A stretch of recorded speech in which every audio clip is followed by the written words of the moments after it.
Olá, eu sou Arthur Ribas, sou criador do Projeto Gênios, um projeto que te ajuda a construir legados de contribuição social, ou seja, um projeto que te ajuda a ajudar outras pessoas. Aqui eu compartilho conhecimentos que não são vistos na formação tradicional, mas que podem te ajudar a ter sucesso na implementação dos seus grandes projetos de vida, nos seus projetos sociais, nos projetos que vão te proporcionar aquele sentimento de realização e de propósito. E no vídeo de hoje a gente vai discutir as 3 visões que são necessárias que você desenvolva para você construir projetos sociais de impacto, e de longo prazo. A gente já discutiu aqui em outros conteúdos, os 3 pilares necessários, que sejam desenvolvidos se você visa construir uma iniciativa social de médio e de longo prazo. E hoje a gente vai discutir quais são as visões que você, como pessoa física, precisa ter para construir esta pessoa jurídica sólida e que funcione no longo prazo, tá? Então a gente falou de sustentabilidade, viabilidade e impacto para pessoas jurídicas, ou seja, se você pensa ali em montar uma ONG, uma associação, uma fundação, ou uma empresa, um empreendimento social, você precisa desenvolver esses 3 pilares na sua organização. E para que você desenvolva esses 3 pilares na sua organização, para que ela funcione no longo prazo, você precisa ter essas 3 visões que a gente vai discutir aqui hoje,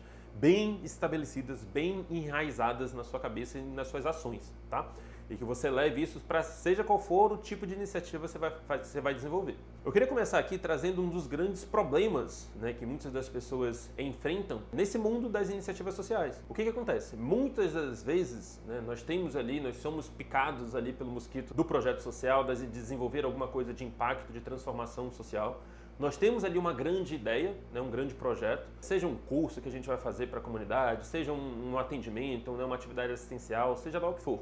Nós temos ali a atividade fim, a atividade operacional bem pensada, bem desenvolvida. Porém, quando nós vamos para a prática, nós nos damos conta de que só este conhecimento técnico, esse projeto técnico operacional ali bem desenvolvido, não é suficiente para você garantir resultados no médio e longo prazo. A única coisa que garante que seus projetos tenham uma vida longa, uma vida útil longa, é que você consiga transformar ou inserir este projeto em um sistema.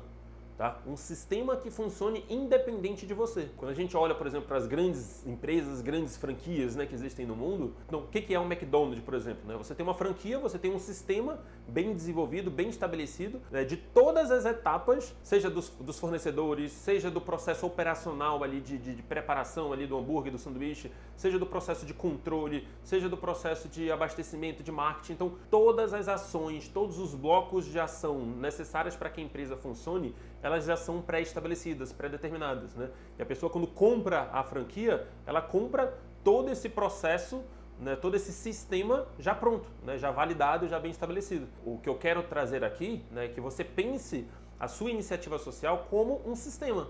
Então, de que forma você pode desenvolver um sistema para que ele funcione independente de você? Para que seja a sua iniciativa no Brasil, na Europa, na África, na Ásia, seja onde for, quando você desenvolve esse sistema para que ele possa ser replicado, independente de local, independente de qualquer coisa. Então esse deveria ser o pensamento de todo mundo que se aventura ali nesse mundo dos projetos sociais, das iniciativas sociais. E o que acontece? Para que você consiga de fato desenvolver esse sistema, desenvolver e implementar esse sistema, é importante que você tenha essas 3 visões que a gente vai falar aqui hoje bem desenvolvidas na sua cabeça, que é a visão estratégica, a visão gerencial e a visão operacional. A visão estratégica é a visão que vai traçar ali as estratégias da empresa, seja estratégias de marketing, estratégias de operacionalização, estratégias gerenciais, as estratégias de crescimento, desenvolvimento da empresa. Então, essa visão estratégica, ela está toda hora voltada para o futuro, ela está toda hora voltada para o crescimento da empresa. Se você não tiver essa visão estratégica bem desenvolvida, existe uma grande possibilidade de você parar no meio do caminho, de você não criar formas diferentes de enfrentamento de problemas. Então, essa visão estratégica ela é fundamental e ela é um dos grandes gargalos das pessoas que desenvolvem suas empresas, os seus empreendimentos sociais, as suas iniciativas sociais. Se a pessoa não tiver sempre essa visão, olhando para frente, como crescer, como avançar, como resolver esse problema de uma forma diferente, existe uma grande possibilidade dela ser substituída por uma outra organização, uma outra iniciativa que tem essa visão, essa inovação, essa vontade de fazer sempre algo de uma forma diferente, de uma forma melhor. Uma segunda visão, que é a visão gerencial, é a visão que vai justamente colocar em prática todas as definições estratégicas que a primeira visão desenvolver. Então, o gerencial é quem arruma a bagunça do visionário. Então, a mentalidade, a visão estratégica cria uma série de planos, que precisam ser colocados em prática. Quem é que vai colocar em prática esses planos? o operacional, a parte operacional da sua organização, porém administrado, né, por essa visão aqui gerencial. Então, se você não tem a visão gerencial bem desenvolvida, corre o risco da sua organização virar uma bagunça, de você não ter controle de nada, ou das suas ideias não serem cumpridas na prática. Então, existe uma grande diferença entre aquilo que a sua visão estratégica bola, né, de ação, de plano, e aquilo que de fato vai ser executado, né, e o modo como aquilo vai ser executado. Se você não tem aqui algo que faça esse link, tentar cada vez mais transformar este plano, né, em realidade, na sua essência, né, a probabilidade de você cada vez mais se afastar desse plano é muito grande. A visão gerencial ela é fundamental para arrumar a casa, para garantir que todos os planos desenvolvidos pela visão estratégica sejam de fato cumpridos. E o operacional é de fato a ação final que você vai desenvolver. Então, se você é um médico, é o atendimento ali com os pacientes. Se você é um contador, é o processo ali de contabilidade. Se você é um advogado, é o processo de defender ali as causas. Enfim, se você é um dentista, né, o cuidado com a saúde bucal. Se você é um professor, né, é o fato de dar aulas. Então, uma escola, ela não existe único e exclusivamente através da ação de ensinar, né, da relação professores-alunos. Existe todo um conjunto de outras ações necessárias para que uma escola funcione. Então é necessário os supervisores, os diretores, estratégias de marketing para atrair novos clientes, novos alunos, é necessário todo um processo de gestão de comunicação com os pais. Então existe todo um conjunto de outras áreas dentro de uma escola para que ela de fato funcione. Se eu sou, por exemplo, um professor que sonha em construir uma escola e eu simplesmente só focar na metodologia de ensino, sem pensar, por exemplo, em como que eu vou desenvolver ali um nível de relacionamento com os pais, de como que eu vou desenvolver um nível de relacionamento com a minha equipe, como que eu vou trazer novos alunos. Então, se eu não tiver essa mentalidade estratégica e gerencial para garantir que tudo isso de fato aconteça, infelizmente a probabilidade da minha escola de fato funcionar no médio e longo prazo é muito pequena. Tá? Isso acontece em todas as áreas. Existe muito, né, esse erro de a pessoa desenvolve ali, a pessoa tem ali uma habilidade, uma formação até técnica, né? E ela tem ali a vontade de empreender, de montar um negócio, porém, ela tem desenvolvido única e exclusivamente ali a visão técnica, a visão operacional. E aí, quando ela entra no mercado, ela percebe, ela descobre que é exigido dela todo um conjunto de outras habilidades que ela não desenvolveu. Tá? Habilidades de gestão, habilidades estratégicas, habilidade de analisar o mercado, habilidade de traçar novas estratégias frente às mudanças do mercado. Então, tudo isso é importante que seja desenvolvido se você pensa em construir uma iniciativa social de médio e de longo prazo. Então, se a gente não trazer esses conceitos de empreendedorismo, né, de inovação para as nossas iniciativas sociais, elas também vão estar fadadas ao fracasso. Elas também vão estar fadadas a ter uma vida útil curta.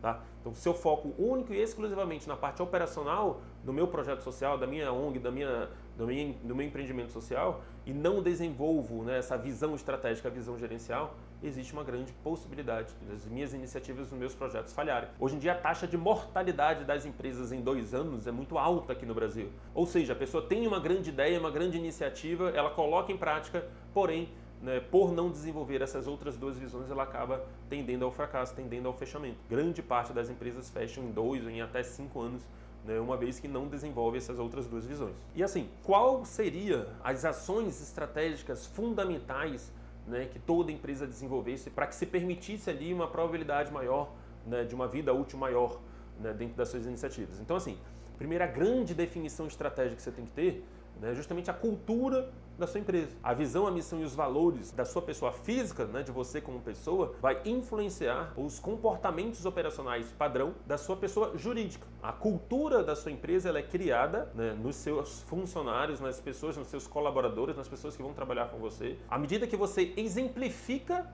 aquilo na prática, né, com as suas ações. Não adianta você ter visão, missão e valores muito bonitinhos, bem definidos ali na porta ali da sua organização e não mostrar como que isso funciona na prática através das suas ações. Então, toda vez que você é um grande exemplo da sua missão, da sua visão, dos seus valores e que você contrata, treina e dá feedback para a sua equipe baseada nessa missão, nessa visão, nesses valores, né, você cria ali uma cultura, você cria ali uma série de comportamentos operacionais que vão acontecer na sua organização, independente de você estar lá ou não. Por quê? Porque as pessoas começam a tomar decisões baseadas nos valores da empresa. E aí isso começa a ser o ponto de partida ali da tomada de decisão. Então, se determinada ação, né, foi executada ali com base em determinado valor da empresa, ela está justificada. Agora, uma outra definição estratégica que pode contribuir para a construção desse sistema nas suas iniciativas sociais são os procedimentos operacionais padrão, que é como se fosse ali o passo a passo, né, que deve ser desenvolvido na sua organização para que ela funcione independente de você.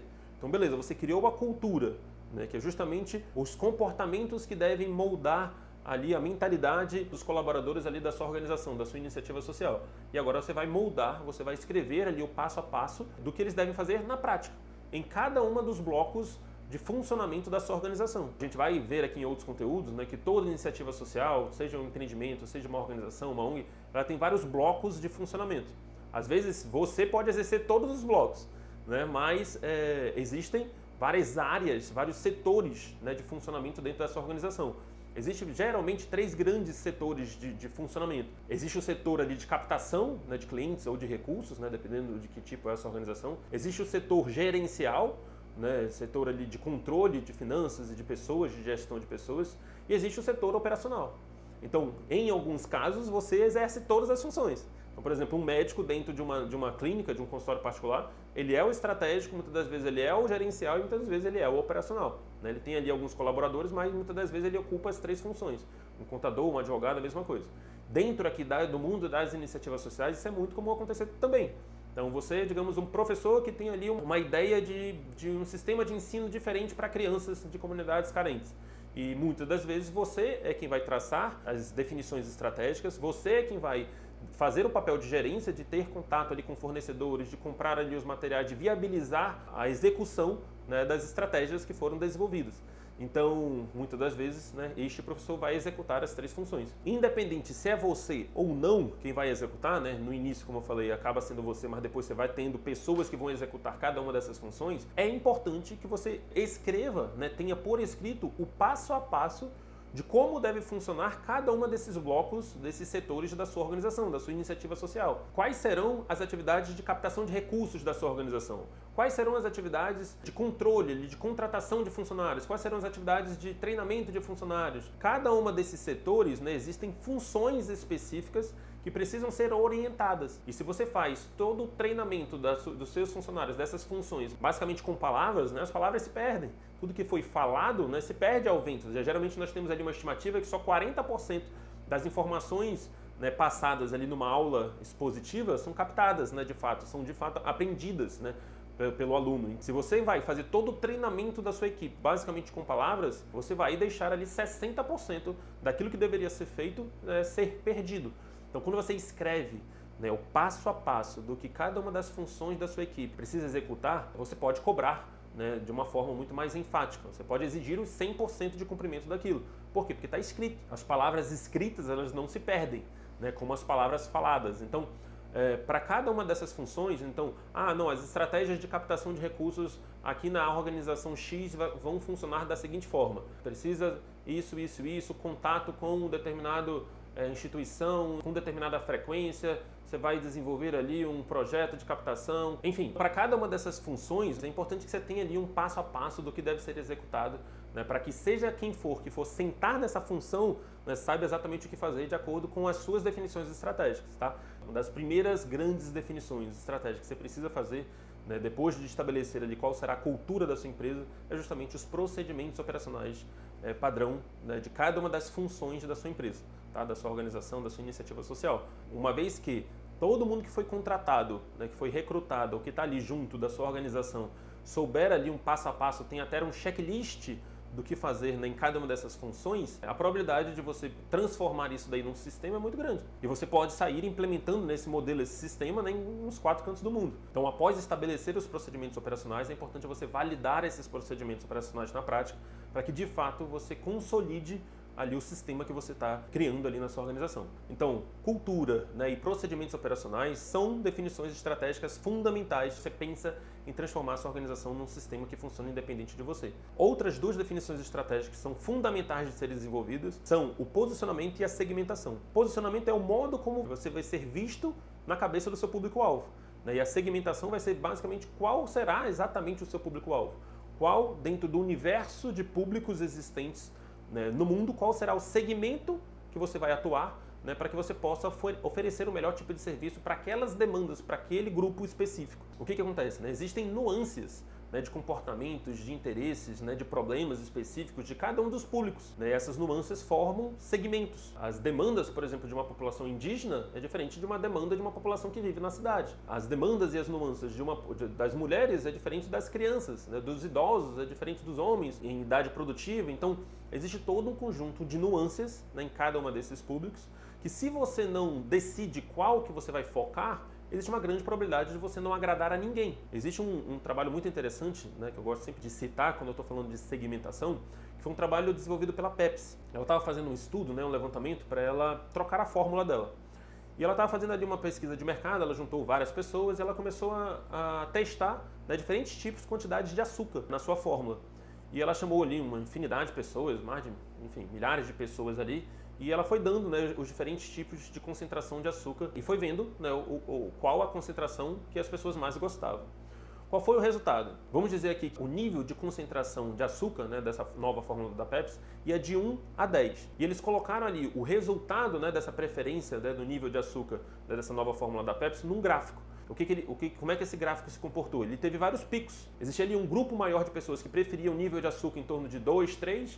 Existe ali um grupo de pessoas que preferia o nível de açúcar ali na Pepsi mais alto, né? 7, 8, 9. E aí o que aconteceu? O que a Pepsi fez? Ela escolheu uma mediana. Ela trouxe uma mediana e fez ali uma fórmula com nível de açúcar 5. O que aconteceu? Jogou no mercado, foi um fracasso. E aí, a partir de um estudo, de uma análise mais profunda, o que se decidiu? O que se descobriu? Como o nível de preferência, né, das pessoas que gostavam de Pepsi ali era ou mais para o baixo quantidade de açúcar ou para o mais elevado de açúcar, quando você coloca no meio, você não agrada nenhum nem outro. E aí o que a Pepsi fez de solução? Ela criou vários estilos de Pepsi. Então, uma Pepsi X, uma Pepsi Light, uma Pepsi isso, uma Pepsi aquilo, enfim, uma para agradar cada um desses tipos de público. Então, esse conceito, né, é o que explica a necessidade de você segmentar, de você escolher ali um público-alvo específico para você trabalhar. Então, se você, não, eu quero resolver o problema da fome no Brasil, beleza, mas a fome, por exemplo, no Nordeste tem causas diferentes da fome no Norte. A fome no Norte é diferente lá da causa do Sul. Então, existem aspectos culturais ali bem diferentes em cada um desses públicos, né? Você vai utilizar a mesma solução para todos, né, provavelmente ela não vai funcionar. Eu posso até ter uma causa mãe, né, maior, mas para cada público que eu vou atuar dentro dessa causa, eu preciso desenvolver ações específicas, tá? Segmentadas, tá? Porque cada um desses públicos dentro dessa causa mãe tem comportamentos e nuances diferentes. E é justamente o estudo dessas nuances, desses problemas específicos, é que vão garantir a sua diferenciação. Então, quando você foca toda a sua ação, toda a sua visão ali para bolar soluções para determinado público específico, a probabilidade de você pensar em soluções maiores, né, mais efetivas do que aquela pessoa que está focando, né, num todo, né, num grupo maior de pessoas é muito maior. Então a terceira grande definição aqui é você ter muito bem segmentado o seu público-alvo que você vai atuar. Primeiro, você tem que ter bem segmentado a sua área de atuação, né, a sua sub-área de atuação e o seu público-alvo. Então, área de atuação, a gente já falou em outros conteúdos, né, existem diversos nichos, né, diversos problemas sociais em diversas áreas que você pode escolher, né, visando resolver. Então, tem gente que gosta mais da área do nicho ambiental, tem gente que gosta mais do nicho segurança, do nicho alimentação, do nicho saúde, do nicho educação. Então, existem várias áreas de atuação e existem sub-áreas. Dentro do nicho segurança, posso trabalhar ali com, por exemplo, segurança infantil, né? Combater a exploração sexual infantil. Dentro do nicho alimentação, eu posso trabalhar tanto na parte de produção quanto na parte de acesso, de distribuição. Então, existem vários sub-nichos dentro dos nichos de atuação. É extremamente importante que você tenha ali uma definição exata de qual será a sua área de atuação, qual será a sua sub-área de atuação e dentro dessa sub-área de atuação, qual será o seu público-alvo e quais as nuances e as dificuldades e os problemas que esse público-alvo enfrenta. E a partir disso, você vai bolar soluções para esse público-alvo específico. A partir do momento que você bolou essas soluções, você vai estabelecer os seus procedimentos operacionais padrão para que essas soluções sejam de fato implementadas na prática. Fez sentido isso para você? Você percebe que quando a gente traz esses conceitos, né, do mundo do empreendedorismo para cá, para as nossas iniciativas sociais, a probabilidade da gente construir um sistema é muito maior. Mas se a gente exclusivamente foca só na ação, na parte operacional ali dos nossos projetos, a probabilidade da gente conseguir desenvolver todo esse conjunto de outras ações necessárias para garantir, né, a vida útil dos nossos projetos no médio e longo prazo é muito menor. Então, tenha em mente ali que você precisa desenvolver essas 3 visões, né, estratégica, gerencial e operacional, e que dentro da visão estratégica é extremamente importante você ter bem desenvolvido a cultura da sua organização, o posicionamento, ou seja, qual é a área e a sub-área de atuação que você vai executar as suas ações. Terceiro, qual será o seu público-alvo, qual será o segmento ali de público que você vai atuar. Faça ali um estudo minucioso desse público para que você possa pensar em soluções inovadoras para esse público, né? E a partir dali você vai desenvolver as suas ações operacionais, né? E traçar ali procedimentos operacionais para que essas ações sejam de fato cumpridas e executadas na sua essência, na sua integralidade. Tá bom? E aí, à medida que você tem tudo isso desenvolvido, né, você vai exercer ações de gerência para garantir que tudo isso seja de fato cumprido. Então, o gerente, né, é aquele que vai pegar todo esse plano e vai viabilizá-lo, e vai organizá-lo, né, porque todo processo desorganizado tende à destruição. Então, a organização gera clareza, te amplia muito mais as possibilidades de você construir sistemas. Tá bom? Então é isso para que você desenvolva, né, os 3 pilares de sustentabilidade, viabilidade e impacto das suas iniciativas sociais, desenvolva as visões estratégicas, gerencial e operacional, né, seja em você, seja em todas as pessoas que estiverem à frente, né, da sua organização, e implemente ali uma cultura, os procedimentos operacionais e medidas de posicionamento e segmentação na sua organização, que você terá uma tendência muito maior a construção de sistemas que são sustentáveis ali no médio e no longo prazo. Ok? Então é isso. O vídeo de hoje, a ideia foi trazer mais conceitos. A gente ainda vai discutir bastante sobre essa questão do posicionamento, da segmentação, dos procedimentos operacionais, tá? A gente ainda vai ter uma aula específica sobre como fazer o passo a passo, né? Como executar isso na prática, né? Como de fato estabelecer e criar ações de posicionamento, de segmentação, de cultura, de POPs, tá? Na sua organização. A ideia aqui foi trazer os conceitos gerais para que isso você já vá ambientando com esses conceitos e para que quando a gente for discutir as ações específicas, você já esteja mais aberto a esses conceitos, tá bom? A gente se encontra nos próximos conteúdos, um grande abraço e até o próximo vídeo.